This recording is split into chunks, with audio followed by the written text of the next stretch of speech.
Como- Ahora vamos a compartir acá de nuevo. Vamos a ver acá, compartir la pantalla del curso. Ujú. A ver, déjame ver. Estoy viendo la transmisión. ¿Dónde está? ¿Dónde estás? A ver un ratito. Qué raro, no lo veo. Ahí está. Listo. Muy bien, ahora sí, ya está ubicado todo, ya estamos listos. Empecemos ya nuestro curso de perforación y voladura en minería superficial. Ahí, como les dije, este curso ya lleva lo más adecuado para todas las tareas de perforación y voladura. Está dirigido a ingenieros de minas, geólogos o también para ingenieros civiles. Sabemos que la perforación y voladura es una actividad que interviene en todo el proceso productivo. Llámese, por ejemplo, yo he trabajado bastante tiempo en movimiento de tierras. Si queremos mover un material, necesitamos hacer perforación y voladura. Cuando hablamos de roca gruesa, roca fija. Por lo tanto, es una etapa muy primordial. Es como dice, es un binomio de la cual depende las demás etapas.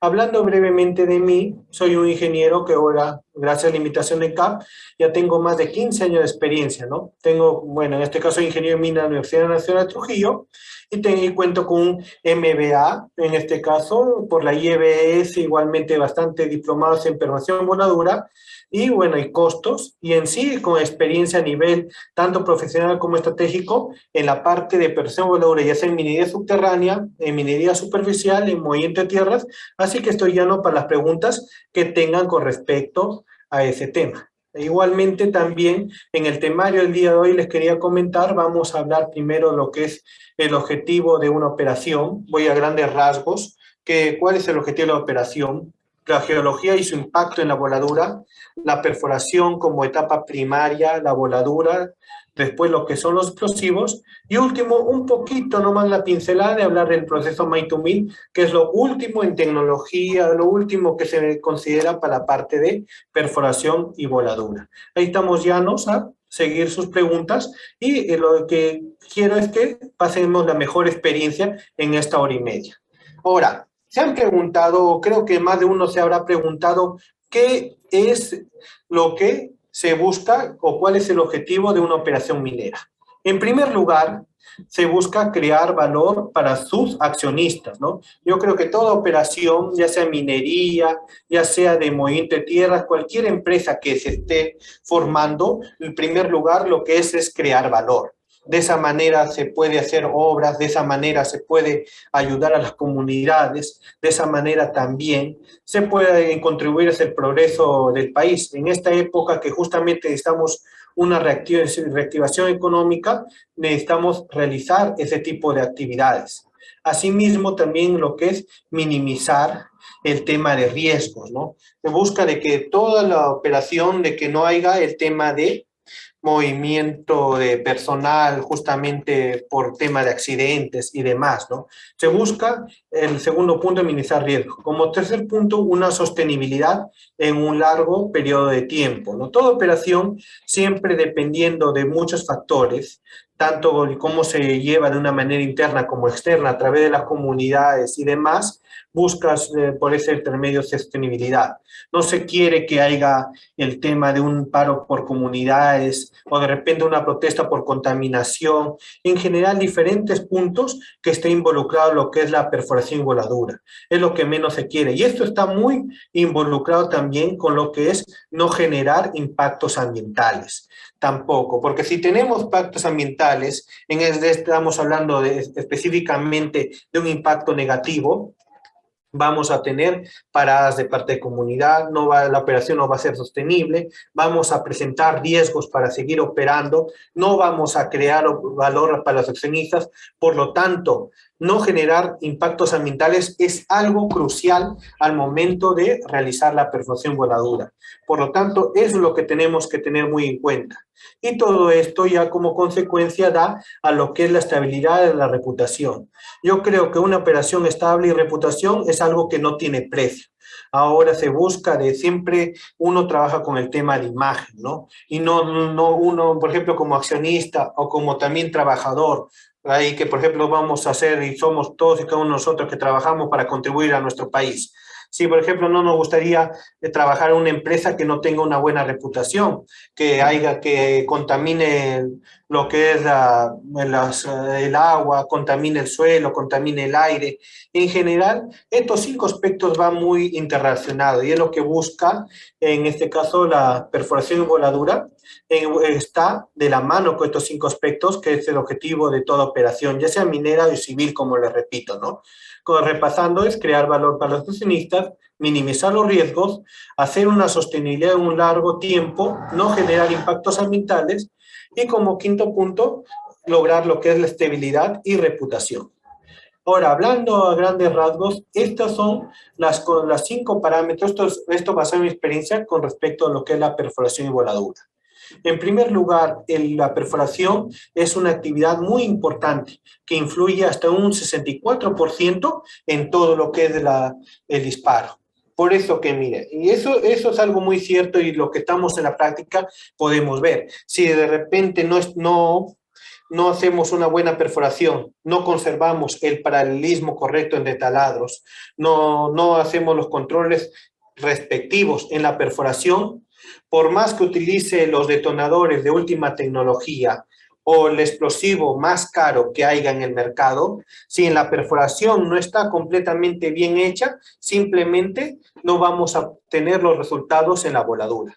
Acuérdense que la voladura, el resultado más importante en este caso es la fragmentación, el cual va a influir en el resto de actividades. Pero eso vamos a ir viéndolo poco a poco en las demás diapositivas. Como segundo aspecto, tenemos que tener en cuenta lo que es el diseño de descarga, para lo que es estandarizar el diseño considerando lo que es las condiciones de terreno. No voy a hacer el mismo patrón de perforación, es decir, vamos a verlo incluso en los términos de burring, espaciamiento, en general otros términos, tanto para lo que es para roca dura como para roca un poco más suave, hasta roca suelta. Por lo tanto, por la misma dureza de la roca y la geología que vamos a ver a continuación, va a haber diferentes patrones de lo que es tanto para diseño de perforación como para el diseño de carga y voladura. Igualmente, también tengo que tener en cuenta lo que es el diseño de disparo. ¿Dónde va a ser la secuencia de salida? ¿Qué tipo de ignición voy a tener? Y eso mucho también está relacionado con el equipo de carguillo. Por ejemplo, si yo tengo una pala, me conviene que tenga una pila un poco más alta. A diferencia, por ejemplo, si un cargador donde mi pila o lo que es el amontonamiento de material de producto de la voladura sea un poco más extendido. Por lo tanto, en esta etapa de diseño tenemos que tener mucho cuidado al momento de nosotros realizar lo que es cada una de estas actividades, ¿no? Tanto está relacionada la perforación, voladura y el diseño de disparo. Obviamente también viene consecuentemente lo que es el tipo explosivo, donde se busca cumplir con esta relación, donde el BOD del explosivo tiene que ser mayor al BSUP de la roca. El BOD también lo vamos a ver, es un concepto que se refiere más que todo a la calidad del explosivo y al BSUP está relacionado con la resistencia de la roca, ¿no? Es la velocidad de onda P, se le llamaría. Eso es lo que llamamos la relación de impedancia, donde se busca de que el BOD, de tal manera que si el BOD es menor, o sea, mejor dicho, el explosivo, su fuerza es menor que lo que es la resistencia de la roca, simplemente no va a quebrar, en este caso, la roca. Al momento de nosotros realizar una voladura, como ven aquí en esta gráfica de acá abajo, es poder mover este material para que posteriormente yo coloque, por ejemplo, aquí donde está el cursor, que pueden verlo, coloque una pala que pueda abastecer a mis camiones mineros. Si yo no consigo una buena fragmentación, va a afectar a las demás actividades, ¿no? Eso, por eso que tengo que tener en cuenta. Y en este quinto punto, esto, como digo, este cuadro es eminentemente práctico, está hablando de un 11% que está considerado fuera de lo inicial o fuera del diseño. ¿A qué me refiero con este 11%? Por ejemplo, presencia de agua en los taladros, porque ahí que es algo que se puede controlar, o por ejemplo una grieta que se presenta también se puede controlar, y sin embargo si es que no se controla, no se tiene claro, nos va a llevar a tener consecuencias terribles y no vamos a cumplir con los objetivos de perforación y voladura. Esto lo vamos a tratar en las siguientes diapositivas. Por lo tanto, yo quiero que ahorita en este punto se queden con estos 5 parámetros esenciales al momento de realizar una operación de perforación y voladura a tajo abierto en este caso, ¿no? Lo que es la perforación, el diseño de carga, el diseño y disparo, el explosivo y también las condiciones de terreno. Ahora, hablando de la geología, yo no puedo hacer un buen diseño de perforación voladura si no conozco el tipo de roca con el que estoy trabajando. ¿Cuál es el tipo de roca? El impacto que tiene este tipo de roca en esta actividad. Por ejemplo, para poder hacer un buen diseño de perforación voladura tengo que conocer la forma y tamaño del cuerpo mineral. Qué forma y qué tamaño tiene. Eso va a influir en el tipo de malla, cuánto va a ser el diseño de la malla, cómo lo voy a hacer, y en la secuencia también de la formación de los polígonos, la definición de los polígonos y en general diferentes aspectos en la parte operativa, ¿no? Que ahorita le estoy enumerando. Asimismo, también tenemos que tener en cuenta lo que es la masa de roca en resistencia y rigidez. Esto va muy relacionado con la dureza, ¿no? Con lo que le comentaba antes del BSUP. Una roca dura vamos a tener, mayor cantidad de taladros porque los burring y espaciamiento van a ser más cortos, a diferencia de una roca más suave, donde vamos a utilizar burring y espaciamiento más amplios y va a ser más largo. Dicho de otro modo, geométricamente, los espacios en una roca dura son más cortos y una roca suave un poco más largos, entre uno y otro taladro, lo que hablamos de burring y espaciamiento, ¿no? Eso para ir adelantándole la parte que vamos a ver en las siguientes diapositivas. Asimismo, la estructura de la masa rocosa también influye tanto en el espaciamiento, en la orientación y en el relleno, ¿no? La estructura, por ejemplo, si es una estructura con un material panizo, es algo que va a ayudar. En este caso necesitamos lo que es mover vamos a necesitar un explosivo que no sea en gran cantidad de mucha potencia. A diferencia de, por ejemplo, una roca más dura, donde tengo un relleno de cuarzo, donde voy a tener, en este caso, que utilizar un explosivo con un mayor B, una mayor potencia. El agua y la hidrología también es algo que afecta bastante en el tema de la malla, ¿no? Afecta ahí bastante con respecto a, por ejemplo, a lo que es el tema de lavado del explosivo dentro del taladro, ¿no? Eso, por eso que vemos, por ejemplo, cuando hay presencia de agua dinámicas dentro de la malla, inclusive venimos con el área de geotecnia para poder definir por dónde está pasando corriente de agua, porque es una condición muy peligrosa que afecta a los resultados. Puede disminuir la cantidad de explosivo y no podemos obtener lo que se quiere al final, que es una fragmentación adecuada. Asimismo, la reactividad, que también es bastante estudiada con el terreno caliente, afecta, porque la reactividad puede ser que un tipo de roca reaccione con el explosivo, produciendo condiciones bastante severas, como puede ser detonaciones fortuitas en la malla, que es algo en seguridad totalmente que no se quiere. Por lo tanto, estas 5 condiciones son claves e impactan en lo que son los resultados del macizo rocoso. Asimismo, también lo que se refiere al cuerpo mineral, tanto en forma y tamaño. Por ejemplo, si tengo un cuerpo mineral que es más regular, como se ve aquí en la parte izquierda de acá de la pantalla de ustedes, se va a ver menos potencia de dilución, o sea, va a haber menor cantidad de dilución, a diferencia donde hay bastante, como en la parte derecha, que es lo que generalmente encontramos, donde va a haber más dilución, ¿no? Es decir, más pérdida de lo que son las leyes. Sabemos que al momento de nosotros definir la producción, tenemos que ver también el tema de las leyes de material. Por lo tanto, es importante también en este aspecto ver en la parte de lo que es la cuerpo mineral, tanto en forma como en tamaño. Asimismo, la estructura y la masa rocosa. Vemos que, por ejemplo, a simple vista, que el tipo de, en este caso, de material, por ejemplo, una malla para esta roca friable no va a ser igual para una roca masiva, ni para una roca fracturada, ni para una roca en bloques. Estos son diferentes y esto afecta bastante porque se puede dar el caso que al momento de realizar mi taladro, la energía se pierda de entre las fracturas de la roca, ¿no? Por lo tanto, debo ir considerando este aspecto también al momento de hacer lo que es el diseño de perforación y voladura. Asimismo, también tenemos que tener en cuenta lo que es la carga explosiva en estructuras presentes. Así es, tenemos que tener en cuenta si hay una estructura ahí en medio, tenemos que considerar hacer diferente tipo de diseño. Por ejemplo, si yo llenara todos los taladros de una manera igual, sin considerar la estructura, aquí lo que habría es que no había un correcto tapado, de tal manera que toda la energía se fuera por la estructura de acá. Por ejemplo, el explosivo alcanza hasta esta altura en todos lados.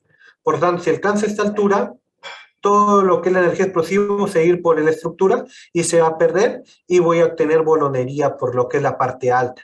Por eso que al momento de hacer los controles tengo que considerar estas estructuras de tal manera que yo haga un espaciado entre cargas. Por ejemplo, al ver una estructura acá al medio, lo más práctico es que haya un espaciado. Por ejemplo, la carga superior con la carga inferior, que haya espaciado de cada uno de estos del explosivo. Si yo no considero eso, simplemente no voy a obtener los resultados que yo quiera en perforación y voladura. Hay que tener muy en cuenta eso, por eso que la parte geológica es muy importante que la conozcamos como ingenieros, supervisores, encargados de la parte de perforación voladura, porque eso va a hacer que nosotros podamos solucionar el tema de lo que es la fragmentación. A veces nos preguntamos cuando estamos ahí en la malla, ¿por qué no me salió o por qué se quedó islas en medio de la malla? ¿Por qué no salió bien el disparo? Cuando en sí, de repente no hemos considerado estos factores que son importantes, no hemos considerado, solamente dedicamos a colocar explosivo y disparar, y sin embargo estos aspectos técnicos que debemos tener en cuenta lo estamos dejando de lado. Asimismo, otra condición también que es bastante afecta a la voladura es, por ejemplo, aquí cuando hay presencia de cavidades, ¿no? Por ejemplo, aquí ven, cuando están perforando, a veces el perforista, sin que se dé cuenta, otras veces, o la mayoría, por lo menos experimentados se dan cuenta, atraviesan una zona donde se presenta aquí el taladro, en vez de presentarse de esta manera totalmente recta, se presentan unas cavidades grandes. Y al momento de realizar el carguillo, si tú no te das cuenta de esto de acá, tú puedes sobrecargar el taladro, como sucede en este caso de acá, donde, por ejemplo, al detonar este taladro, si tú lo detonas, este no va a explosionar, ¿no? Simplemente va a quedar acá y al momento de tú realizar tu minado vas a encontrarlo y vas a pensar que es un tiro que dado, un TQ que se ha sucedido en este aspecto. Acá, por ejemplo, se ha pasado la carga, el taco no va a poder retener lo que es la energía, la mayor cantidad de tiempo, y va a ver lo que es un fly rock.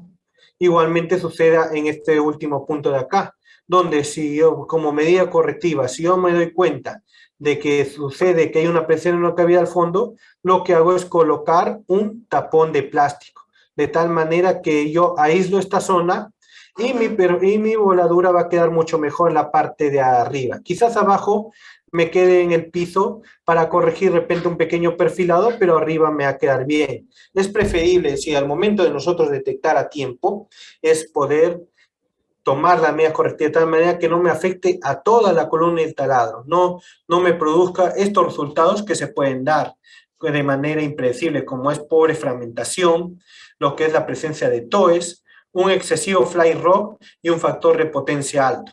Al momento reflexivo fly rock se refiere más cuando sobrecargo el taladro. Si, por ejemplo, el taco que he diseñado no va a retener la carga, simplemente toda esta energía se va a ir hacia lo que es el espacio fuera del taladro y va a romper, es lo que se refiere a alguna estructura cercana, puede ser, inclusive en algunas minas hasta causar fatalidad, ¿no?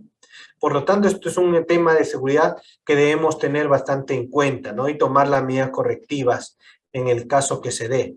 Asimismo, como vemos, si sobrecargo, vamos a tener también un consumo alto explosivo, es decir, vamos a desperdiciar recursos. Por lo tanto, nosotros tenemos que identificar estas cavidades porque es un problema que se tiene mucho al momento de realizar la voladura. Por eso que tenemos que ir con el perforista, hacerle lo que se refiere a la comunicación directa con él y de tal manera que nosotros podamos realizar de una mejor manera todo lo que se refiere a lo que es estos controles, ¿no? que es preferible hacerlo a tiempo que ya cuando está posteriormente a realizar las investigaciones. Por ejemplo, este es un ejemplo claro y real ahí en el campo. ¿Qué consecuencia puede tener no determinar, no hacer los controles y el impacto de la geología en la voladura? Por ejemplo, la presencia en este caso va cortando bien en la estructura y la presencia de pechos ahí. Eso se podría llamar un pecho ahí en el frente volado, ¿no? En este caso tendría que usarse voladora secundaria para poder romper estos bancos, ¿no? O quizás hasta picotones, lo cual, por no llevar un adecuado control, puede ser mucho más costoso que una voladura primaria original, ¿no? Es algo, nosotros en sí como ingenieros supervisores, como gente experimentada en la parte de percepción voladora, nos contratan para dar soluciones. Y en este aspecto, por ejemplo, es algo que se observa de que al no llevar control se tiene la presencia de sospechos. Igualmente, por ejemplo, esta presencia de islas ahí en medio de la malla, ¿no? Donde si no hay un tema de un adecuado control, tengo que aplicar en este caso una voladora secundaria, hacer una reperforación de los taladros, los cuales como ya están fracturados por dentro, tengo que cargarlos todos y volarlos al mismo tiempo. Lo que al momento de cargar todos los taladros, con la carga columna que corresponde a la malla y detonarlos al mismo tiempo, me puede producir una excesiva vibración, la cual puede afectar a las comunidades del entorno, así como también fly rocks que pueden afectar a los equipos que están resguardados cerca de la malla, ¿no? Por lo tanto, nosotros, al momento de querer dar soluciones, debemos evitar la presencia de ese tipo de problemas al momento de realizar una percepción voladura. Tenemos que tener en cuenta que nosotros somos los que optimizamos desde el inicio y de nosotros, de la parte de percepción voladura, depende las demás actividades que consiguen. De la perforación voladura nace el material que va posteriormente a cargarse y a hacer acarreo y posteriormente llevarse a planta. Por lo tanto, los controles que tenemos que hacer acá son muy importantes y en ese aspecto va enfocado también este curso. Asimismo, entendiendo un poco la dinámica de lo que es la voladura, tenemos que lo que es la rotura de un taladro hace un movimiento hacia la cara libre y en la cara libre también rebota y de tal manera se produce lo que es la fracturamiento. La energía se va disipada hacia todos lados y va a haber un movimiento hacia delante, hacia la cara libre y va a desplazar hacia la parte de adelante. Ese es un movimiento. Igualmente hay también una interacción mismo entre un taladro y otro taladro y lo que va a producir es al medio lo que es la fragmentación. Asimismo, como ven acá entre taladros también hay rotura, también se va a dar un movimiento hacia la parte superior. Esto es lo que llamamos acá lo que es el desplazamiento del taco. La función de lo que es el taco, en este caso el taco de material, en primer lugar se tiene como función poder retener lo que es la energía explosiva, la mayor cantidad de tiempo en el taladro, de tal manera que me produzca una buena fragmentación. El taco, hasta para el estudio de determinación de la cantidad de taco, también se hace una serie de fórmulas matemáticas, la cual de tal manera que lo que se busca es un equilibrio, ¿no? Ni producir lo que es el fly rock, que hemos visto altamente perjudicial, que puede inclusive matar a la persona, causar pérdidas humanas, ni tampoco de que haya la presencia de bancos o de fragmentos grandes en lo que es la roca ahí, ¿no? Asimismo, acá, al momento también, como le hablaba a un principio de la ilusión, tenemos que considerar lo que es la secuencia, ¿no? Por ejemplo, vamos a obtener que en una voladura vamos a tener material, por ejemplo, de tipo desmonte, que lo representé esta parte negra, de alta ley, quizás esta parte amarilla clara, y de baja ley, de esta parte de color medio anaranjado, ¿no? Nosotros al hacer una voladura también tenemos que considerar en ese aspecto, y es lo que le llamo la secuencia de malla, ¿no? Por ejemplo, aquí, yo en mi experiencia, lo que he tenido de este tipo de materiales, una de las mejores opciones es hacer un echelón, de tal manera que ahí no va a haber mezcla de materiales. Aquí les preparé un pequeño videíto dentro de la diapositiva, donde van a poder ver, en este caso, cómo se realiza lo que es el desplazamiento dentro de una malla cargada de voladura, ¿no? Ahí van a ver Ahí como ven, el primer movimiento será, en este caso estamos hablando de una voladura en ciego, la cual la saqué justamente a este lado, teniendo la cara libre. ¿Por qué? Porque en primer lugar, esta voladura lo saqué de esta manera porque para este lado, por ejemplo, estaba lo que es la cara libre, pero sin embargo, la comunidad estaba para este lado, para el lado justamente el inicio. Y si yo sacaba de la cara libre hacia allá, lo que estamos entendidos, sabemos que la vibración iba a dar hacia la comunidad y corre el peligro de que por excesiva vibración, al momento de presentar impactos, ahí a lo que se refiere a la estructura de las casas, por ejemplo, las lunas, las paredes, puede producir agrietamiento. Y lo que menos se espera cuando hay una operación minera es generar un impacto negativo, ¿no? Por lo tanto, por eso se decidió sacarlo en ciego. Y como ven, el desplazamiento se da hacia la parte de arriba, lo que es el desprendimiento de lo que es la eyección del taco, como hacia la parte delantera. Eso es lo que se da en este aspecto allí cómo se entiende lo que es la dinámica de lo que es la voladura, ¿no? Asimismo, continuando, como ven, así de esta manera, ¿no? Se desplaza arriba y también hacia la parte de adelante. Y bueno, y lo que sale la voladura es el material ahí, en este caso conformado para el posterior carguillo, lo que es la presencia de gases, lo que menos se quiere ahí es la presencia de gases nitrosos y demás. Eso es entendiendo un poco lo que es la dinámica de la voladura. Hasta ahí yo pienso que ya he abarcado una buena cantidad y por qué es necesario como nosotros, como ingenieros responsables de proceso de voladura, debemos conocer nuestra roca, nuestra geología, a fin de generar el menor impacto posible. Si yo no conozco mi roca, yo no puedo definir bien mi secuencia, mi diseño, la cantidad de carga, la cantidad de perforación, y por lo tanto mis resultados de voladura no van a ser los adecuados. Ahora, como digo, ya hemos cerrado esta parte de la geología. Ahora vamos a ver lo que es la parte de la perforación.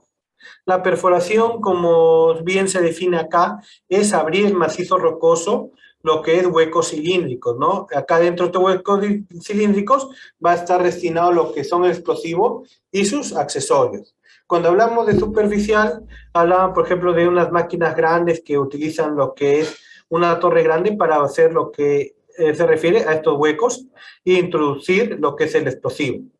Lo que va a ser una perforación, y lo voy a mostrar así brevemente, así los tipos de métodos, va a ser pulverizar. Por ejemplo, en este caso se ve la pulverización de la roca, donde va a haber un empuje que va a tener el contacto de lo que es la broca con respecto a la roca que está perforando y un desplazamiento de los detritus a la parte superior.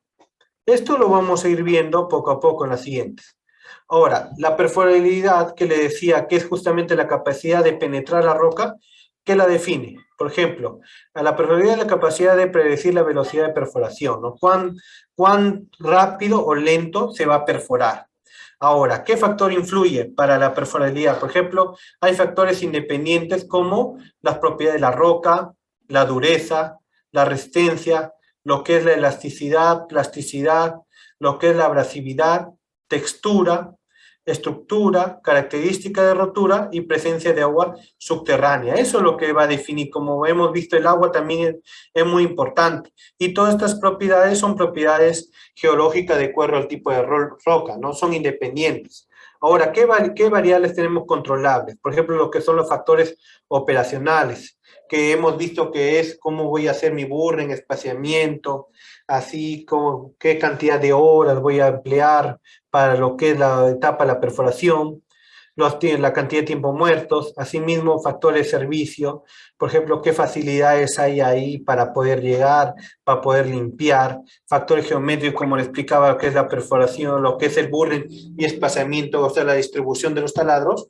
Y esto es muy importante, que lo voy a subrayar bastante, y lo que depende también lo demás, ¿no? Que es el paralelismo entre taladros. Si los taladros no son paralelos ahí en una malla, no voy a poder obtener los resultados esperados. Es como acá que ven el dibujo, aquí un taladro, yo busco que el otro taladro también sea de esta misma orientación. Si hay un cruce entre taladros, simplemente va a hacer que en un lado haya mejor fragmentación y en otro lado menor fragmentación. Y en el peor de los casos puede ser que me haya TQ por el tema de presión dinámica, que es otro factor también de seguro muy importante que debemos considerar en la parte de la perforación voladura. Asimismo, hablando rápidamente de los sistemas de perforación, tenemos que tener en cuenta que tenemos, en primer lugar, por ejemplo, lo más usado en minería subterránea, que es la perforación percusiva, ¿no? También utilizado también en minería en operaciones superficiales. Por ejemplo, cuando yo he hecho la carretera, ahí de Casma, Yaután, Huaraz, por ejemplo, hemos utilizado perforadores manuales que justamente funcionan con este método percusivo, las cuales iban conectadas a compresoras, ¿no? Que le llamamos las chicharras o las perforadoras verticales, que van de arriba hacia abajo, ¿no? En este caso, ¿cuál es el principio de este método? Este método, todo lo que es el golpe y la fuerza se da en el exterior de lo que se refiere al barreno o a la barra de perforación. Todo se da en la parte externa, se diría, ¿no? Por ejemplo, acá en la perforadora, al momento de yo perforar, aquí todo lo que es el ruido, el golpe, todo va a dar en esta parte de acá, en la parte exterior. Ese va a dar el golpe y lo que hace el varillaje, en este caso ya sea una barra, una broca cónica, en este caso estamos viendo una barra, va a transmitir esa fuerza que viene del exterior a través del motor, viene del exterior y transmitirla hacia la roca. Esto lleva una desventaja clara, que es entre más larga la longitud de perforación, va a haber un peligro de que haya lo que es la desvisión de taladro, ¿no? Para taladros cortos que no tengan mucha profundidad, conviene este método, pero para perforaciones más grandes, de mayor longitud, no va a convenir, ¿no? Para eso también se tiene otro tipo de métodos. Por ejemplo, estos son ejemplos de lo que hemos visto del sistema de percusión. Por ejemplo, lo que comentaba, ¿no? Igual que las chicharras, tenemos lo que es este equipo. Los que trabajamos en carretera, sí debemos conocerlo, por ejemplo, los track drillers, ¿no? Que estos son las perforadoras que van de avance, ¿no? Estos track drillers tienen la ventaja de que puede subir sobre cualquier tipo de superficie. Sobre una montaña donde no hay camino, yo puedo hacer unos taladros de un mayor diámetro con estos track drill y puedo romper lo que es la roca. Estos son los jumbos que se utilizan bastante, ya sea el tipo Simba o el tipo Zambi, que es para túneles. Estos jumbos que son para más parte de frontoneo o el avance de labores lineales, ¿no? Como vemos, como le dije anteriormente, tanto la percusión como la rotación, es decir, el golpe, se da en la parte exterior. Si ven acá, el martillo está aquí en la parte exterior, aquí en esta parte. Y lo que hace es a través del varillaje, con el contacto con la roca, realizar lo que es la perforación de los hoyos de los taladros. Eso le llaman método percusivo, en este caso top hammer, o con lo que se refiere al golpe fuera en la parte superior del barreno, ¿no? Ahí, por ejemplo, tenemos otro método también que es muy importante conocer, que es el método que es muy utilizado para tema de talados largos, especialmente en minería subterránea, ¿no? Que es el Down the Hole o el método de TH, donde la percusión y rotación se realiza, en este caso ya no fuera del barreno, sino se utiliza dentro del barreno, ¿no? Tanto la percusión se realiza dentro del barreno y lo único que es fuera es la rotación. O sea, el golpe ya no, como ven, ya el martillo ya no va acá, ya no hay martillo. Todo está dentro, en este caso, en contacto directo con el taladro. Por eso que en este tipo de método voy a poder realizar taladros de una mayor longitud. Por eso que se llaman taladros largos. Ahí pueden ser perforaciones de 10, 15, 20, 25, hasta 50 metros, ¿no? Dependiendo también de la potencia que se tiene de la perforadora, ¿no? Ahí dimensionando. Ya no es ya exterior, sino ya es dentro del barreno. A diferencia de acá, como hemos visto, donde toda la percusión, el golpe se daba afuera, por eso que con el momento lo que hemos operado perforadoras, hay un golpe que te hace golpear al momento de perforar, que se da hacia afuera, a diferencia de esto, se da directamente en contacto. Por lo tanto, al estar en contacto directo con la roca, va a haber un mejor aprovechamiento de lo que es la energía, ¿no? Ahora, voy a mostrarles los métodos, el método utilizado más para lo que es la perforación rotativa, para lo que es minería superficial, ¿no? Que en este caso estamos hablando del método de rotación, ¿no? Lo que hace este método es realizar lo que es el empuje a través de un peso grande que se tiene en la parte superior, pero sin embargo, lo que es el tricono que está en contacto con la roca, lo que hace es pulverizar la roca en diferentes direcciones, lo pulveriza, lo hace polvo y posteriormente lo conduce hasta el exterior del talado. Ahí, como vemos acá, la rotación se da hacia afuera, pero lo que es la trituración se da directamente dentro del taladro a través de estas brocas tricónicas. Y lo que se hace es posteriormente la expulsión del detrito fuera del taladro. Este método de rotación se basa en lo que es empuje, trituración, corte y giro. Es la más utilizada en minería superficial, proviene mucho de los métodos, en primer lugar se utilizó, hablando un poco teóricamente, en lo que es minería de petróleo, y en minería de petróleo se le trajo lo que es a minería superficial. Y está diseñada para lo que son diámetros de medianos a grandes de taladro, ¿no? En este caso, como vemos ahí, lo que hace literalmente la roca es polvo, ¿no? Y va sacándose el detritus. Ahí es muy importante conocer el concepto de lo que es el empuje, ¿no? Que se ve aquí, ¿no? El empuje, que eso me va a permitir darle la presión adecuada. Por ejemplo, acá voy a graficarlo un poquito con mis manos, la presión adecuada de tal manera que la perforadora esté en contacto con la roca. De que no va a ser ni que se atasque, porque si hago demasiado empuje, va a hacer que se atasque la barra y produzca sacudones dentro de la máquina perforadora. Y si es muy poco, va a haber poco avance, el avance va a ser más lento y va a haber menor productividad, ¿no? Ahí hay bastantes criterios en la parte del empuje para poder definir. Eso es como ahorita les comento, es a grandes rasgos, solamente esta parte del empuje. Asimismo, quería mostrarles lo que son las partes de una broca tricónica, donde tenemos los pines. Aquí este caso es el que está en contacto con la barra. Tenemos nozzle, donde va a salir lo que es el aire para poder hacer el barrido de detritos, es decir, sacar los detritos hacia la parte posterior, son los seguros, lo que son los faldones, o se llama el cuerpo de la broca tricónica, lo que se refiere a los conos. En este caso estamos hablando de triconos porque tiene 3 conos. Si ustedes cuentan aquí en cada uno de estos ejemplos, tenemos 1, 2, 3 triconos. Por eso se le dice broca tricónica. Tiene 3 conos. Estos 3 conos, al rotar entre ellos, va a producir lo que es la pulverización de la roca. Por lo tanto, es muy importante conocer en este aspecto de qué manera esto funciona y qué partes tiene, ¿no? Por ejemplo, vemos en un aspecto, por ejemplo, si ustedes han podido notar, hay brocas que no todas son del mismo tamaño ni son iguales. Hay algunas que tienen más insertos, como otras que tienen menos insertos. Por ejemplo, esta tiene menos cantidad de insertos y esta tiene mayor cantidad. Ahora, piensen un poquito en este aspecto, ¿de qué dependerá la cantidad de insertos? Si ustedes más o menos saben en este aspecto o han investigado o han trabajado un poquito, se sabe que las rocas todas no tienen el mismo dureza, ¿no? Y al mantener la misma dureza, tampoco la broca va a ser la misma. Para roca suave va a ser una broca tricónica de menos insertos, así como para roca dura mayor inserto. Estos insertos son los diamantes que me va a permitir romper lo que es la roca, ¿no? De tal manera, como vemos, hay diferentes tipos de brocas tricónicas porque también depende mucho de la dureza o la parte geológica del material que voy a perforar.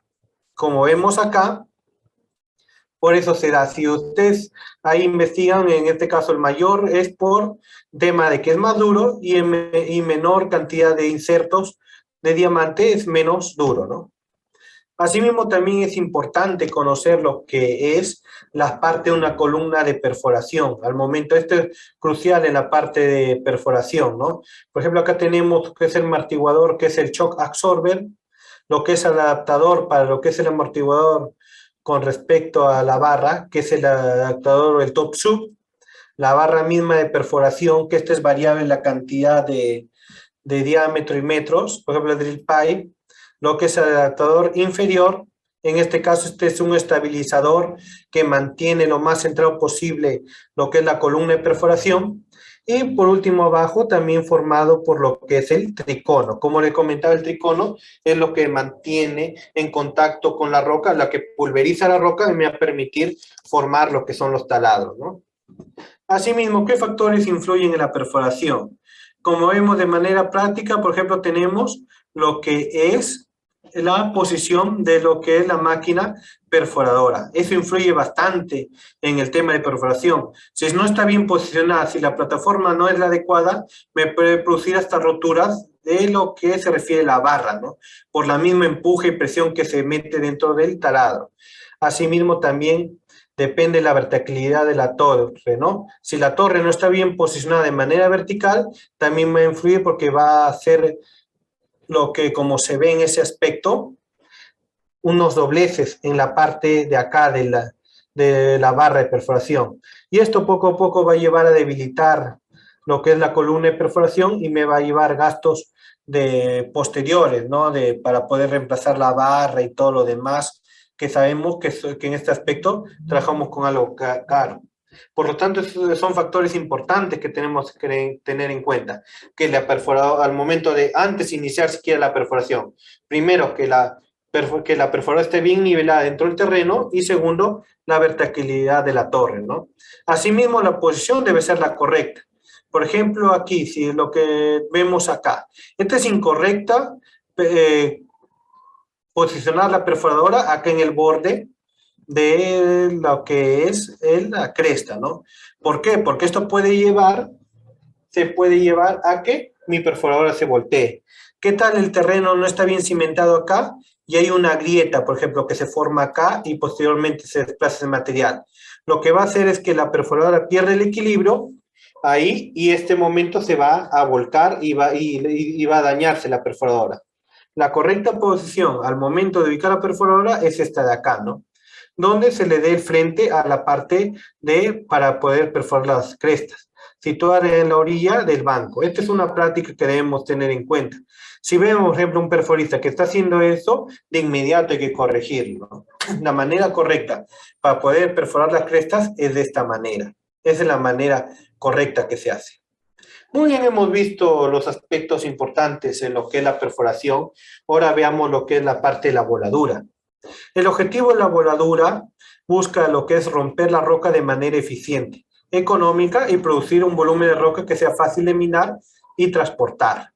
Lo que se quiere, por ejemplo, para lo que llamamos una voladura ideal, que es lo que se busca, ¿no? Es como decir, la parte ideal es, por ejemplo, es que haya una mínima proyección, o sea, el fly rock, que en este caso que haya un mínimo desplazamiento, que lo que más se ocupe la energía del dispositivo es en romper la roca, no en desplazarse. Asimismo, una fragmentación de finos adecuada, ¿no? Es de acuerdo, hablando de la fragmentación, es de acuerdo al tipo de material, ¿no? Asimismo, lo que es el logro de piso, que quiere decir una buena plataforma donde no va a tener que necesitar lo que se refiere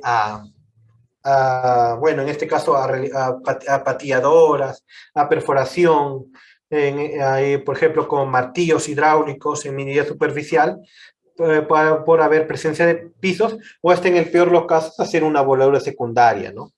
Asimismo, tenemos que tener una pila de tronada de alta productividad, un mínimo daño hacia la parte posterior. Acuérdense, yo con la malla, por ejemplo, aquí hice mi malla de voladura, ahí graficando un poco, ahí.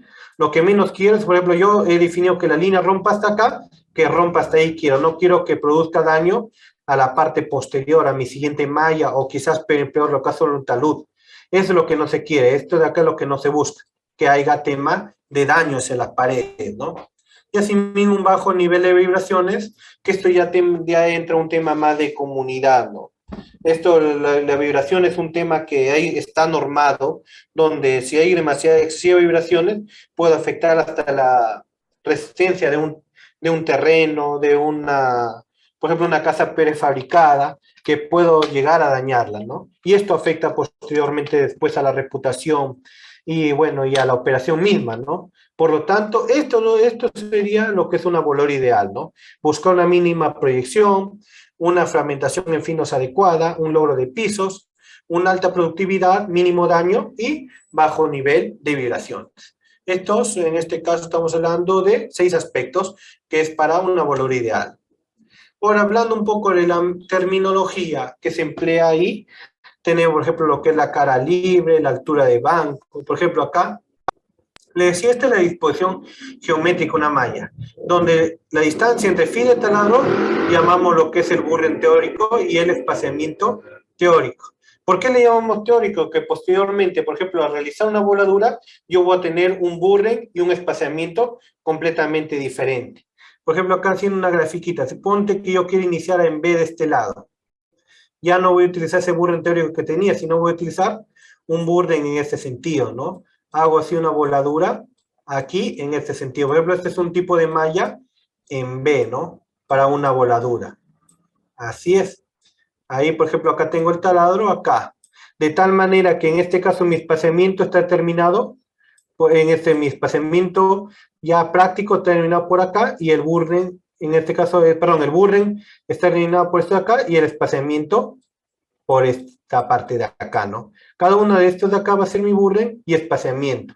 Eso, por eso que se le llama en este caso burden teórico y espaciamiento teórico también allí. Es un poquito para entender, quería darles un poquito de alcance en el tema de acuerdo a la secuencia, vamos a tener también otro burden y otro espaciamiento. Asimismo, tenemos en este caso cada una de las filas una nomenclatura, ¿no? Tenemos una primera fila, la cresta, una primera fila pegada a la cresta, segunda fila, hasta la última fila que puede ser pegada al precorte, ¿no? Acá lo que es el taladro, donde se tiene lo que es la altura del taladro, largo de tiro que le llaman en Chile, la pasadura que le llamamos a la sobreperforación, la altura de la columna explosiva y la altura del taco. Que el taco sabemos que es lo que va a retener el explosivo dentro del taladro. Asimismo, lo que es la altura de banco, lo que es la cara libre en general, y bueno, la distancia de la cara libre, lo que es las crestas, las patas, esos son todos los términos que generalmente manejamos, ¿no? Así como el diámetro del taladro también, que esto está determinado también por la parte geológica. Esos son los términos que usamos en la parte de perforación. Asimismo, la voladura, ¿qué es lo que busca? Buscamos de que haya menos cantidad de fly rock, como decimos, llegar a la voladura ideal, ¿no? Donde haya una buena fragmentación. Un factor importante aquí es que debemos romper la roca de una manera eficiente y económica y producir material fácil de limpiar y transportar y almacenar y hasta procesar. El macizo rocoso que queda deberá dañarse lo menos posible para reducir al mínimo el esfuerzo y el soporte de la roca. Es lo que tenemos que tener en cuenta aquí, ¿no? Que vamos a realizar lo que es una adecuada secuencia. Llámese acá, por ejemplo, hemos visto un burren, espaciamiento, o sea, una delimitación geométrica, una disposición geométrica de los taladros, de tal manera que lo que busco es producir un material que sea fácilmente transportable, o sea, una mayor eficiencia en lo que es la parte del carguío, acarreo, posteriormente la concentradora, molienda y demás, que este proceso, de todo este proceso integrado, vamos a llamarle en este caso lo que es el mine to mill o aguas abajo, ¿no? Que eso lo voy a explicar brevemente también en la parte final de la exposición. Ahora, para realizar una evaluación adecuada de una voladura, ¿qué es necesario? Una vez ejecutada la voladura, es necesario analizar los resultados obtenidos, ya que su interpretación permitirá efectuar modificaciones. ¿Qué es lo que busco primero en una voladura? Como vemos aquí, a ver, voy a resaltar, en este caso es fragmentación.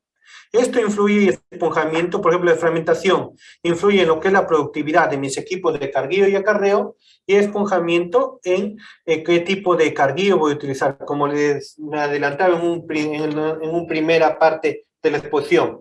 Tanto lo que es una pila grande, que era para material tipo pala, como una pila extendida para lo que es, en este caso, un cargador frontal, ¿no? La geometría, también hay que evaluar la geometría de la pila, la altura, desplazamiento, cómo ha desplazado, lo que es el estado del macizo rocoso que queda y el piso, ¿no? Ver, por ejemplo, si yo voy a verificar mi talud de esto, por ejemplo, cómo ha quedado. Por ejemplo, vengo acá cómo ha quedado la cara de mi talud, ¿no? Si ha quedado lisa, o como por ejemplo hemos visto en el ejemplo, ha quedado con pechos, ahí dentro de lo que se refiere, ahí en la que es lo que es la cara en este caso del banco. También si hay presencia de fracturas, en general hay fracturas ahí presentes. En este caso estoy hablando específicamente, acá voy a graficarles, es de que cómo queda, por ejemplo, esta es mi zona volada. Yo tengo mi pila ya de material, esto ya es de una voladura. ¿Cómo queda este talud? Es lo que tengo que verificar acá, ¿no? ¿Cómo queda este talud, ¿no? Si hay aparición de nuevas fracturas, si hay, por ejemplo, la presencia de pechos, ¿no? Si no está correcto como está ahí, o hay presencia de pechos, o hay quizás acá de repente alguna cavidad que se haya presentado. Eso me implica poder hacer replanteos en la parte de presión voladura. Asimismo, también verificar el tema de vibraciones, proyecciones, onda aérea producida, ¿no? Onda aérea que está relacionada con lo que es el ruido, ¿no? La proyección sabemos que es el fly rock, onda aérea, más que todo con el ruido, el sonido de la voladura, y las vibraciones que puede producirme daños a las estructuras que que sean las siguientes, ¿no? Asimismo, así como hemos visto en la parte de lo que se refiere a los criterios para ser explosivos, también que tenemos que tener en cuenta también unos criterios para el explosivo. Y hemos visto la parte de perforación, que es muy importante. La voladura, los parámetros de voladura, también que tenemos que tener en cuenta qué explosivo voy a usar. Porque no es lo mismo utilizar explosivos, por ejemplo, para una mina superficial, por ejemplo, que para una obra de construcción, una construcción, movimiento de tierra, ¿no? Que es totalmente diferente, ¿no? Este es uno de los grupos variables que se debe controlar en el diseño de una voladura, que son los explosivos, que es algo muy importante también. Como les dije al inicio, la relación de impedancia donde el VO del explosivo tiene que ser mayor que el VSUP de la roca, es importante también. Lo que es la elección del tipo explosivo forma parte también del diseño de voladura y por consiguiente los resultados que quiero obtener. Eso es muy importante también. Ahora van viendo un poquito de lo que es la clasificación de explosivos para conocimiento, en algunos casos de algunos, para repaso en el caso de otros. Lo que quiero dar en cuenta acá es que tenemos, por ejemplo, tres tipos de familias principales de explosivos. Tenemos las dinamitas, lo que es los anfos, que poco a poco se están dejando de lado, y lo que es las emulsiones, ¿no? Es lo que tenemos acá. En que lo que son los oxidantes tenemos el nitrato de amonio. En sí el explosivo tiene tres componentes principales. Tiene un oxidante, tiene un combustible y un sensibilizador. El sensibilizador lo que me va a permitir es poder detonar ese explosivo, poder realizar lo que es la acción en cadena de lo que es la voladura, ¿no? El combustible y el oxidante, esto de acá son lo que forma el explosivo. Lo que es la mezcla de nitrato de amonio, para darles un ejemplo, más petróleo diésel, como ven acá, nitrato de amonio más petróleo diésel, me va a producir el ANFO. Que el ANFO es un explosivo altamente conocido y empleado bastante para lo que es voladura, ¿no? Por ejemplo, si combino ese nitrato de amonio con petróleo y aparte pongo emulsificantes, parafinas, otros aspectos, también me va a dar una emulsión que es altamente efectiva para lo que son terrenos duros, ¿no? Hablar de explosivo mismo, solamente de esta parte, es todo un mundo, por eso que les he dado más o menos unas herramientas para que ahorita puedan más o menos entender y ver los componentes principales. Como ven, es tanto un sensibilizador, combustible, como un oxidante, ¿no? Esos tres componen lo que es el explosivo.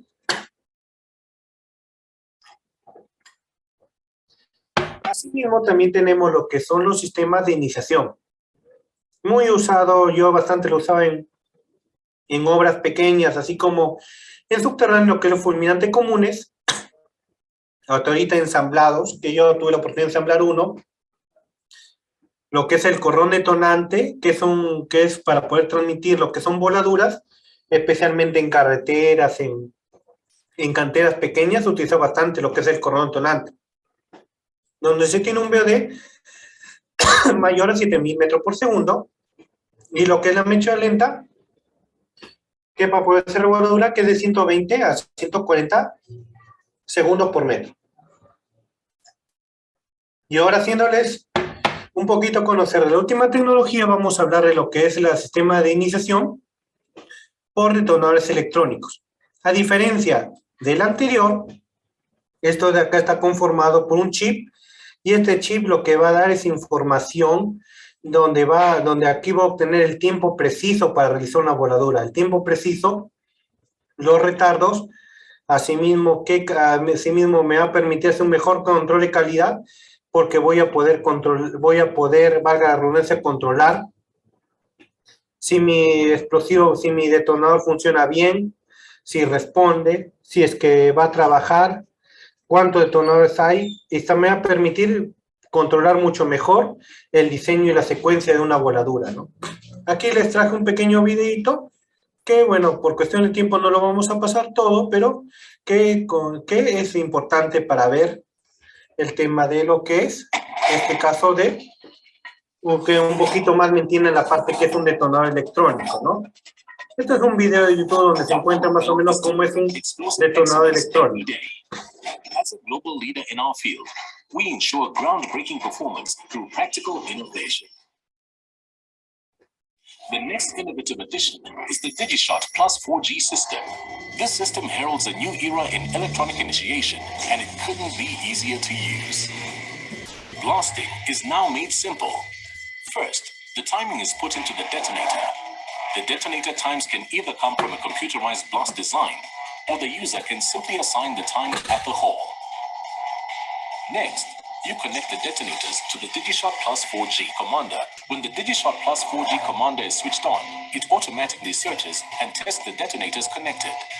The system continuously performs an integrity test to ensure all dets are functional up to the point of blasting. For safe remote firing, the DigiShot Plus 4G bench commander quiero ver si is está armed with a compartiendo el hidden blast card. sonido.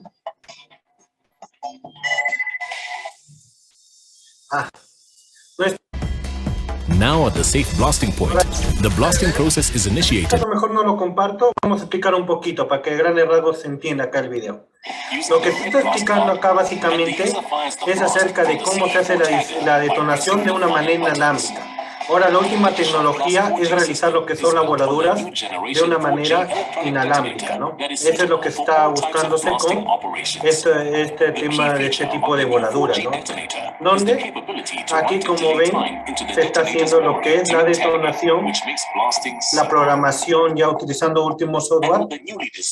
Y esto me va a permitir, por ejemplo, acá es donde se puede ver mejor cómo es un detonador electrónico, ¿no? En este caso hemos visto que es un chip, ¿no? Que se tiene ahí, ¿no? Es un chip. Como hemos visto acá, es un chip que va a permitir realizar la voladura de una manera inalámbrica, ¿no? Ahí han podido apreciar un poco de cómo es este tema de esta tecnología, ¿no? Bueno, en este caso, explicándoles un poco, este de acá es ejemplo de una secuencia de detonación, ahí.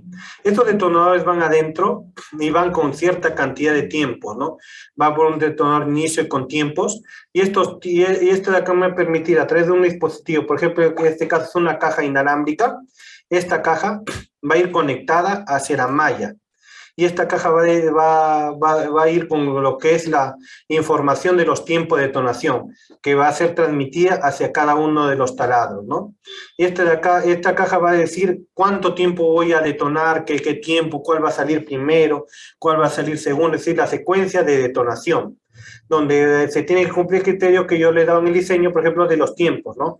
Tiempo de taladro, en este caso le he dado 5 y 85 le he dado aquí, ¿no? De esta manera, este diseño me va a dar el control de lo que es el movimiento. Por ejemplo, si yo inicio aquí a este taladro, el movimiento de esta voladura se va a venir en este sentido para esta parte de acá, ¿no? Ahí se va a venir a este lado. Y por lo tanto, hacia donde va el control del movimiento, hacia el lado contrario se va lo que es la vibración del terreno. El movimiento va hacia el lado del inicio y la vibración hacia el lado contrario.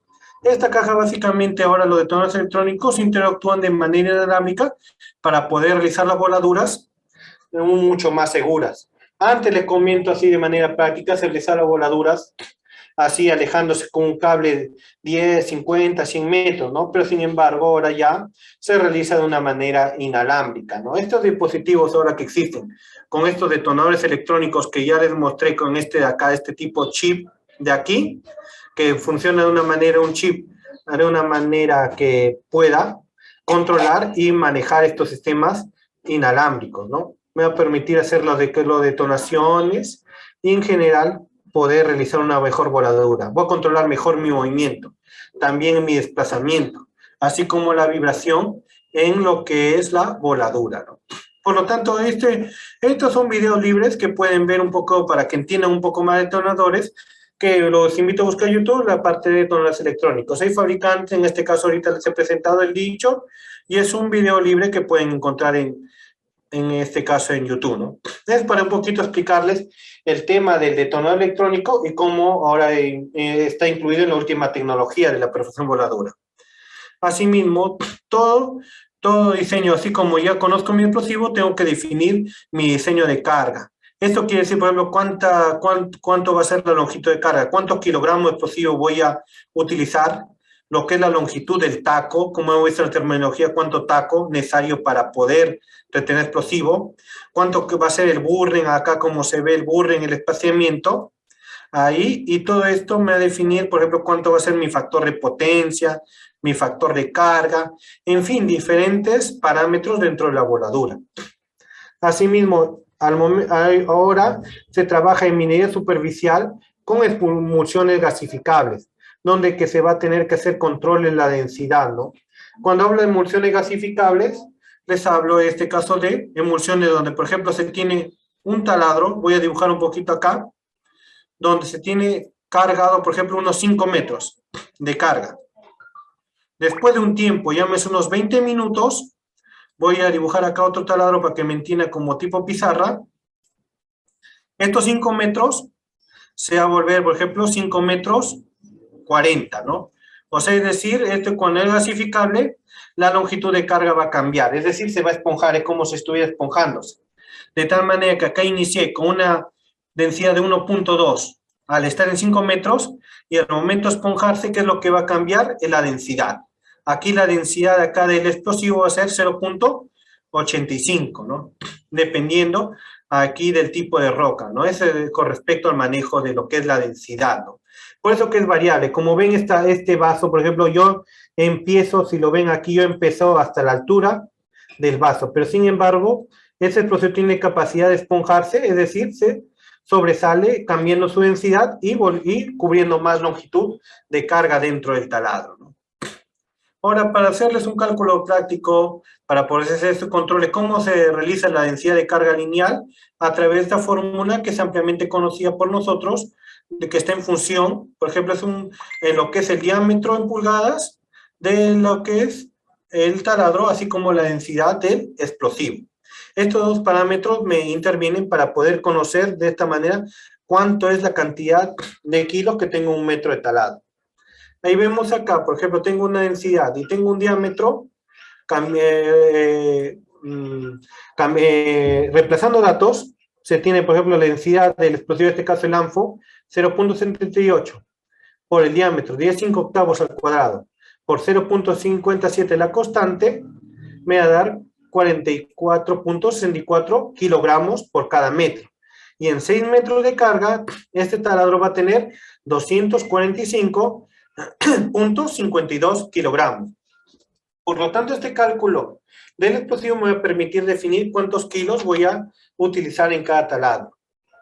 Asimismo, también en lo que es el cálculo, por ejemplo, con este caso, con GBAM, se hace lo mismo, nada más, se trabaja con diferencia de este caso potencial 1.34, igual con 10,5 octavos, y en este caso, como ven, para lo que es un GBANFO, la cantidad de kilos es mayor.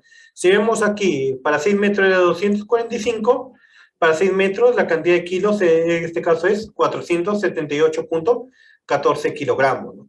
Eso es solamente, como se dan cuenta, cambiando el tipo explosivo, ¿no? Con una mayor densidad. Estos, por ejemplo, son los controles que se hacen para lo que es la densidad, ¿no? Para justamente ver el esponjamiento y controlar, tanto como les dije, el 1.2 que era inicial, hasta un 0.85 final, ¿no? En la densidad sabemos que la fórmula básica está en función de la masa y el volumen, ¿no? Ahora, como les mencioné al inicio con la relación de impedancia, el VOD básicamente es la propiedad que me define que el explosivo, cuál es la potencia que tiene. o lo que es la velocidad de una detonación. ¿Qué tan potente es mi explosivo? Es una propiedad que, hablando de en sí los explosivos, como vemos, hay bastantes propiedades. Vemos que hay potencia relativa, brisancia, densidad, estabilidad, resistencia del agua y presión de detonación. En este caso estamos hablando del VOD, que es lo que controlamos bastante. Por ejemplo, de manera práctica, nosotros al momento de realizar las voladuras controlamos lo que es a través de un cable resistivo, ahí colocado entre el taladro y medido con un equipo, en este caso un equipo sensor como es el microtrap, determinamos el VD. De esta manera este VD nos garantiza la calidad del explosivo y que va a poder romper lo que se refiere al taladro, ¿no? O a la roca. Ahora ya casi entrando en la parte final de la exposición y llegando a la parte de las preguntas, voy a indicar lo que es la parte del Mine2Mill. Antes, cuando hablamos de Mine2Mill o proceso mina-planta o aguas abajo, como antes se le llamaba, primero consideramos como en esta cadena la presión y voladura y las demás actividades como una subsecuente solamente de una con otra, ¿no? Donde vemos que en este caso, en la parte de la perforación y voladura, no se tenía casi poco ningún entendimiento ni se relacionaba, ¿no? Se centraba solamente aquí en lo que es la fragmentación para mejorar lo que es el molino SAG, incrementar los finos y utilizar explosivos altamente energéticos. Quizás esto se hacía con la buena intención de poder realizar la voladura, pero sin embargo no nos damos cuenta que teníamos otro efecto colateral. Al usar explosivos demasiado energéticos en algunos casos o demasiada carga, podemos debilitar lo que son las paredes, taludes y bancos, que posteriormente se van a ir debilitando y va a producir lo que es deslizamientos, ¿no? Ahora las limitaciones, como vemos, lo que es el daño por voladura, justamente lo que les comentaba, la dilución y el daño, la limitación en los molinos, la eficiencia de los ciclones, recuperación, lo que es el impacto ambiental y sobre todo por esta parte de acá, que lo voy a cerrar un cuadro, que es la vibración del suelo y la onda aérea. Al utilizar un explosivo demasiado energético, me va a producir eso, que es un efecto dañino. Ahora, con un proceso ya de Mine2Mill que se lleva a cabo ahora de manera más avanzada, ahora para hacer la perforación se tiene que tener un conocimiento integrado de lo que es ahora se está llevando las mallas de voladura, donde está involucrado lo que es la parte geológica, conocimientos integrados en este caso de lo que es el modelo geotécnico, lo que son los taludes, en general para evitar justamente este aspecto de acá, deslizamientos posteriores que me va a contribuir a lo que son las paradas, ¿no? Asimismo, tengo que pensar que esta voladura también va a afectar posteriormente al rendimiento de lo que es el carguillo y acarreo, lo que es la fragmentación, la productividad de planta, el carguillo, lo que es el chancado también. Como vemos, es una cadena, pero ya más interrelacionada entre uno y otro, donde vemos lo que se busca en cada uno de ellos, tanto involucrado donde también se involucra planta. Inclusive lo que viene de planta, como ven ahí, ya sirve de input para la parte geológica y para la parte de perforación. Es como el ciclo continuo que estamos haciendo para lo que es el control de calidad en perforación de voladura. Se busca ahí lo que es, en este caso todos, ahí cada uno de los procesos busca lo que es maximizar el valor y minimizar los riesgos. Como ven ya, una interacción, ¿no? Es mucho más que solamente una serie sucesiva de actividades una con otra, sino es un complejo integrado donde se busca una interrelación y un conocimiento integrado, donde todos van a participar en el tema de lo que es la perforación y voladura, ¿no? Este modelo de Mine2Mill que van a generar modelos que esto me va a permitir predecir lo que son los resultados de disparo, ¿no? Vamos a tener un modelo, en este caso, partiendo del diseño volador, un modelo de disparo. A partir de esta fragmentación obtener el disparo, también voy a obtener lo que es un modelo de planta. Igualmente también considerando lo que es la caracterización de la roca, como es la volabilidad, el chancado y la molienda, voy a obtener también un input para la parte tanto el modelo de disparo como el modelo de chancado, y también está involucrado, en este caso, el modelo de planta como input para lo que es el modelo de circuito y molienda. Todos estos modelos donde, como ven ahí, tienen datos de entrada, procesos, modelo dinámico, comentarios, esto me va a permitir poder optimizar de una mejor manera y poder determinar hasta poder realizar lo que es estimaciones en los procesos de perforación y voladura. Ahora sí, unas cuantas preguntas, a ver cómo ustedes. Voy a hacer una pregunta para ser dinámico y hacerlos pensar un poquito y como manera de repaso de esta exposición. Ahora, viendo acá estas 4 preguntas, ¿cuál creen que será el parámetro más importante para realización de voladuras? Por ejemplo, ¿será la condición de terreno, será la perforación, el explosivo, el diseño de disparo y el diseño de carga, ¿no? En este caso, ahí tenemos acá, ¿cuál es el más importante para realizar voladura? Hemos visto, de acuerdo a lo que se ha dado acá en la exposición, es la perforación, que tiene un 64% de todo lo que se refiere al resultado de disparo. Asimismo, ¿cuál no es una característica clave que impacta el macizo rocoso? Un poco más en el repaso, vemos aquí, por ejemplo, tenemos la forma, tamaño, parte geológica, agua, hidrogeología, resistencia de la roca, reactividad. Lo que no impacta serían los límites de mineral desmonte. En este caso sería la respuesta. Como tercer punto, ahí para que un poquito pensemos, ¿qué factor influye en la perforación? ¿Será el Black Index, el nivel de la perforadora, la verticalidad de la torre? A ver, ¿cuál influye? En este caso, ¿será B y C? ¿Será A y C? En este caso vemos que el Black Index está involucrado más con la parte de la voladura. Por lo tanto, esto se descarta y por lo tanto la respuesta sería en esta diapositiva la B y la C, ¿no? Esto, como digo, preparé esta sección de preguntas también que es muy importante para poder repasar. Ahora, ¿cuál no es una parte de la broca tricónica? Eso se lo dejo como tarea a ustedes.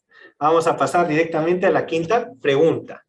Ahí, para que repasen por lo menos aquí de esta posición, cuál es la parte de una broca tricónica. Ahora veamos al último.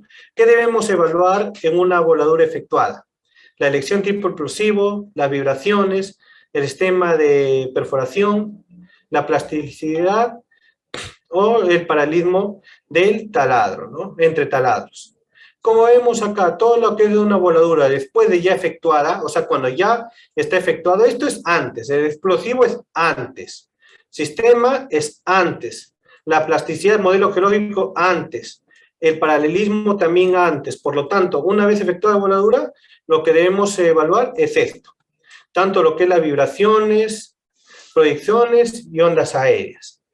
Y para no dejarles con la duda de la parte tricónica, pues espero que lo vean en su casa. Por ejemplo, tenemos lo que es en este caso el shock absorber. Si se habrán dado cuenta ahí, de todo el shock absorber es una parte de la columna de perforación, no es una parte de la broca tricónica. Eso ya para no dejarles con ninguna duda y resolver en este caso las 5 preguntas, ¿no? Les agradezco una vez más y dejo este pequeño espacio quizás para alguna pregunta de parte de ustedes, ¿no? Les agradezco, como digo, lo quise hacer lo más dinámico posible. Espero hayan comprendido y haya sido de su agrado la exposición del día de hoy. Muchas gracias y bueno, queda llano para sus preguntas, muchachos. Ingeniero Ricardo, muchas gracias. Vamos a hacer la invitación a los que están conectados por las redes sociales. Si tienen alguna pregunta, pueden comenzar a usar la caja de comentarios en Facebook para trasladar precisamente sus opiniones, comentarios, preguntas al ingeniero Ricardo. Así que mientras ello, de igual manera vamos a, en minutos, brindarle detalles sobre la certificación. Vamos a ir leyendo también algunos comentarios. Por aquí, Rosa menciona felicitaciones al ingeniero Ricardo León, ahí está. Michel Raúl también conectado a través de nuestra plataforma en Facebook. Bien, ingeniero, mientras vamos haciendo el filtro de una pregunta que puede ingresar, coméntenos algunas recomendaciones también, ¿no? Para los que van llevando el curso en su experiencia y también algunas conclusiones. Correcto, ahí justo vamos viendo de que, por ejemplo, la parte de presión voladura es muy importante el tema de controles, como hemos visto ahí como manera de conclusión. Si no conocemos la parte geológica, qué tipo de roca, qué controles debemos llevar en la roca, difícilmente vamos a definir lo que es el tipo de malla que vamos a llevar, ¿no? El burring, espaciamiento. Como hemos visto, la parte geológica afecta de gran manera, por lo tanto, no podemos realizar una perforación y voladura si no conocemos en primer lugar todos los aspectos del tipo de roca. Por lo tanto, en mi experiencia, deben llevar ahí al momento de realizar una voladura al geólogo, al lugar, al geotecnista al lugar, y de ellos deben obtener la mayor cantidad de datos. Entre más datos haya para, como input de entrada, como para la parte de presión voladura, mejor voy a poder dimensionar ahí. Igualmente también se hace controles durante la perforación, donde como hemos visto podemos encontrar presencia de agua, podemos encontrar terrenos con cavidades, que esto puede contribuir al tema de fly rocks. En general, hay bastantes cosas que debemos considerar al momento de realizar ahí la parte geológica y controles, ¿no? Igualmente la densidad. En general, esta parte de controles es muy importante, por eso que menciono la parte de densidades, de parte de BOD. Asimismo, también el paralelismo en taladros, que va a contribuir a que la malla salga de una mejor manera y tengamos una adecuada fragmentación. Acuérdense que en esta parte de presión moladura, esta es la parte principal de la cual está comprendida todas las demás actividades que se tiene dentro de la malla, todo lo demás que viene, por ejemplo, llámese carguillo, acarreo, chancado y molienda, está muy relacionada o es muy importante conocer la parte de la perforación y voladura. Sí, por ejemplo, si tenemos una mala fragmentación, esto va a hacer, ¿qué va a hacer en primer lugar? Que mi pala pierda más tiempo, en este caso mi pala, mi cargador o mi excavadora, el equipo que estoy usando de carguillo, haya una pérdida más de tiempo acomodando el material, separando la roca sobre tamaño, lo cual va a contribuirme a demora, va a generarme colas, va a generarme retrasos en lo que es el carguillo del material a través de volquetes o de cualquier otro medio. Siempre va concatenado una de la otra. Igualmente el carguillo también influye bastante en lo que es la alimentación de planta, lo que es el chancado, ¿no? Como sabemos en una operación, siempre lo más caro que en sí, que optimizar en perfección voladura es la parte de lo que es la energía eléctrica. Es preferible sacar una buena fragmentación porque inclusive me va a contribuir a ahorrar costos en lo que es la planta. Lo que estamos entendiendo bastante este tema. En planta es donde más se generan los costos, ¿no? Energía eléctrica para poder chancar el material, para realizar la molienda en general, ¿no? Si empleo menos energía para lo que es el chancado, obviamente voy a poder ahorrar costos, ¿no? Asimismo voy a tener demoras y esto en general, toda la perfección de voladura bien entendida y bien llevada a cabo me va a contribuir en general a poder realizar optimización a nivel de todo el proceso operativo, a nivel de todo. Por eso que es muy importante la parte de perfección voladura y en este aspecto solamente le hemos dado unas pequeñas pinceladas de repente un curso mucho más grande, mucho más como dice, detalle, donde van a poder conocer mucho más cosas. Como digo, esto solamente es una pequeña muestra de algo que es, como digo, controles y algo que nos va a contribuir a que podamos realizar mejor las actividades. Pero con esto, por lo menos aquí, le que se dio claro, ya por lo menos ya hay una chispa, hay algo que ustedes ya para que puedan investigar y ver lo que es la última tecnología y cómo se puede optimizar la producción de voladura, qué cosas debemos considerar y qué debemos tener en cuenta para si queremos optimizar, no solamente en este aspecto de versión voladura, sino a nivel en general, porque esto afecta a todo lo que es la operación minera en general. Así es. Bien.